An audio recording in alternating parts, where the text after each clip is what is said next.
sono la titolare insieme a Franco e Modi di Riccio Capriccio, Eco Parrucchieri in Roma.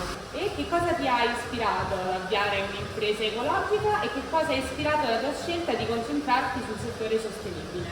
Allora, innanzitutto è stato proprio, è una conseguenza anche di come siamo noi, della nostra visione che abbiamo sia del lavoro, proprio della vita che facciamo e tutto quanto è.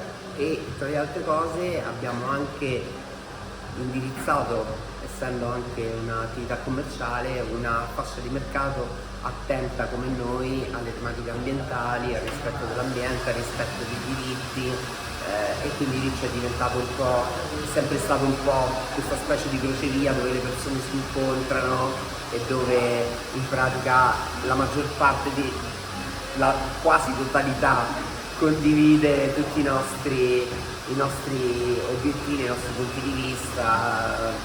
E quali sono i traguardi che dal 96 ad oggi avete raggiunto? Beh, ad esempio, come traguardo abbiamo proprio raggiunto, ad esempio, di portare l'azienda a un livello dove l'ecosostenibilità è tangibile, a cominciare dai materiali con cui sono fatti come sono fatti i saloni. Per esempio qui a San Lorenzo c'è cemento, vetro e legno, a San Giovanni invece c'è legno e soprattutto mobili di riuso a cui noi ci teniamo molto. Dopo la pandemia siamo passati da azienda a cooperativa proprio per far sì che tutti i dipendenti diventassero soci. Quello che ci interessa oltre all'ecosostenibilità è anche proprio la vivibilità dei lavoratori che stanno qua dentro, cioè come si sta qua dentro, i principi proprio che legano Riccio, quindi l'inclusione, la parità di genere. Ci teniamo, cioè per noi ecosostenibilità è anche questo, no? Abbiamo a partire dal nostro listino che oggi non ha più gender, cioè il listino prezzi si basa sui livelli degli stilisti che tagliano i capelli e soprattutto sul tempo che si impiega per fare un taglio, e quindi abbiamo anche annullato il gender gap tra uomo e donna, perché questo è un negozio dove veramente il nostro problema è cambia si va.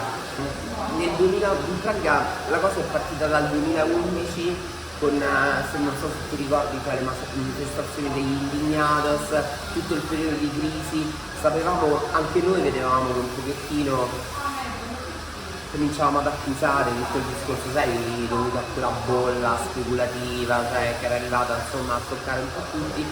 Quindi invece di stare fermi abbiamo rinnovato il negozio, abbiamo preso un'azienda di prodotti molto attenta all'ambiente che oggi da qualche anno è diventata B Corp, quindi significa che è proprio un'azienda dove al proprio interno è rispettato il gap fra i generi, i prodotti, gli involucri dei prodotti sono i plastiche alimentari, quindi il 25% plastica in meno, ci sono meno tensioattivi che quindi rispettano di più l'acqua. Poi perché ci piacciono i prodotti e secondo noi sono i migliori, secondo noi, ma soprattutto perché fanno queste politiche ambientali molto forti, cioè è un'azienda che per essere B Corp rispetta proprio degli dei livelli proprio di sostenibilità alti e non possono scendere, se no è un po' come la stella Michelin, te la tolgono, capito come? Quindi è importante per noi Davide se rispecchiamo, andiamo un po' a braccetto, diciamo, ecco, questo è quanto.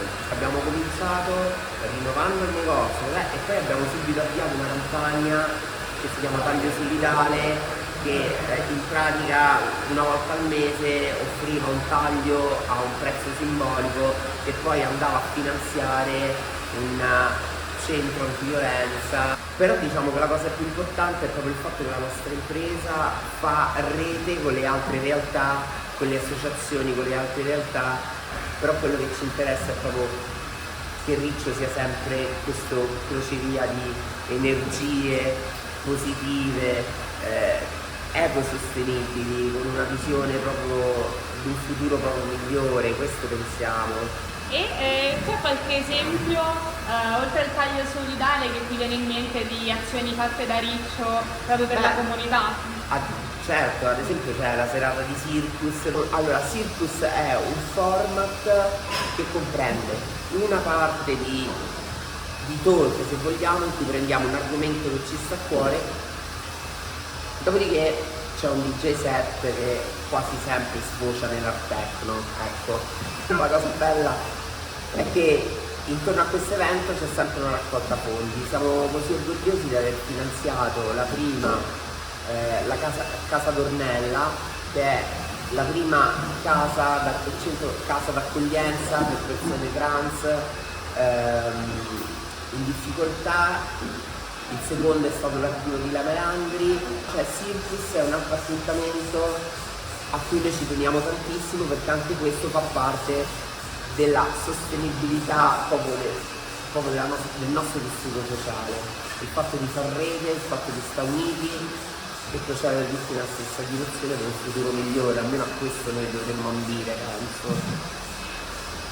Come siete riuscite a garantire la sostenibilità finanziaria mantenendo però i vostri valori come parrucchieri?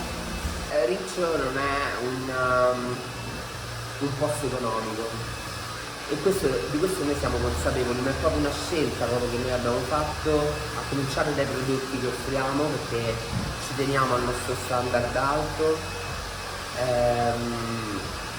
Ci teniamo che le persone che lavorano qua siano sempre aggiornate, siano validi professionisti, e i lavoratori vanno pagati quanto devono essere pagati. Quello che noi possiamo fare è garantire sempre un servizio d'alto livello,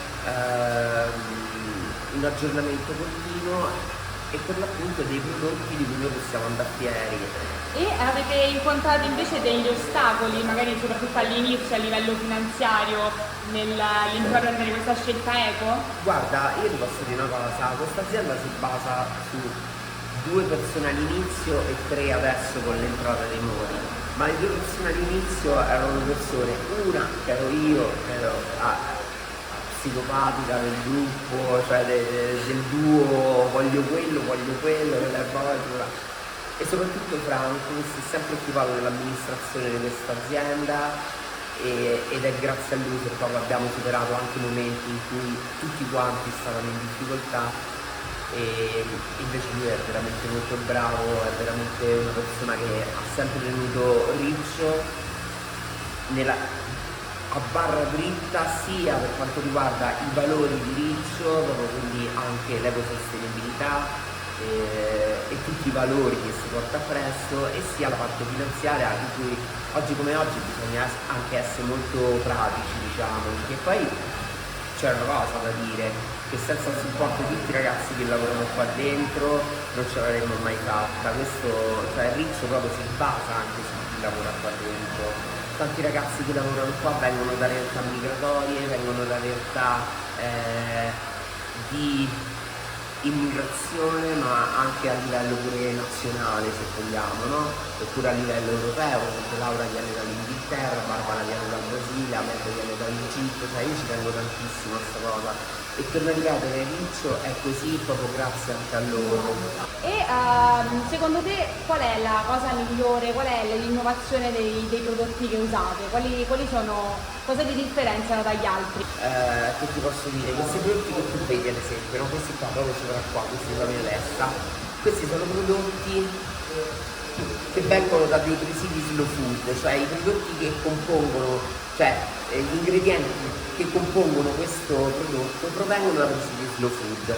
C'è la mandorla di nodo, c'è il cappero di salina, cioè i prodotti sono questi. Cioè per noi è un'azienda che per noi ha incontrato immediatamente la nostra totale adesione.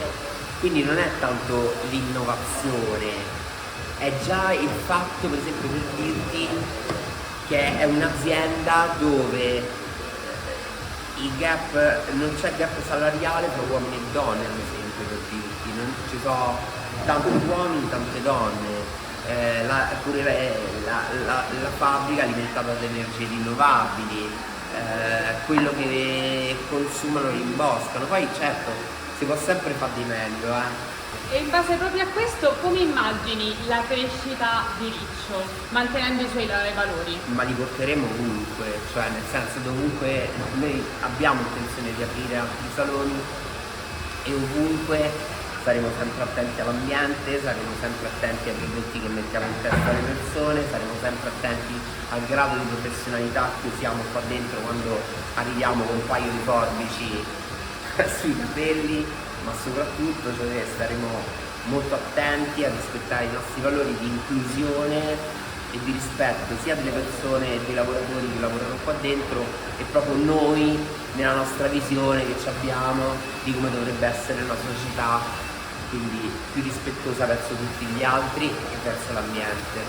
Guardando al passato, quali sono le lezioni più importanti che hai imparato nella tua storia? La lezione che proprio ho imparato è che ad esempio se una come me non dovrà mai fare quello che fa uno come Franco e viceversa, e sottolineo viceversa. Se dovessi dare un consiglio a qualcuno che vorrebbe aprire un'altra ecoimpresa, che sia un ecoparrucchiere o altro, che cosa gli consigli? Secondo me non ci può essere un'impresa che oggi come oggi non tenga conto della situazione ambientale che stiamo vivendo, secondo me. Avete collaborato con altre organizzazioni, partner o altre eco-imprese come quella di cui abbiamo già parlato prima? Allora, Sì. tutto quello che noi facciamo lo facciamo ecco, con Davines, lo facciamo, ma soprattutto la nostra sostenibilità è anche, torno a ripetere, cioè la nostra collaborazione con le associazioni che si occupano di ambiente, di donne, di inclusione, di diritti. Questo è quello che noi riteniamo la nostra collaborazione, le nostre collaborazioni più importanti. Ecco, anche con Cretine tra le altre cose da dire. Si può dire? Si può dire. Che per noi è importante, cioè per noi è importante.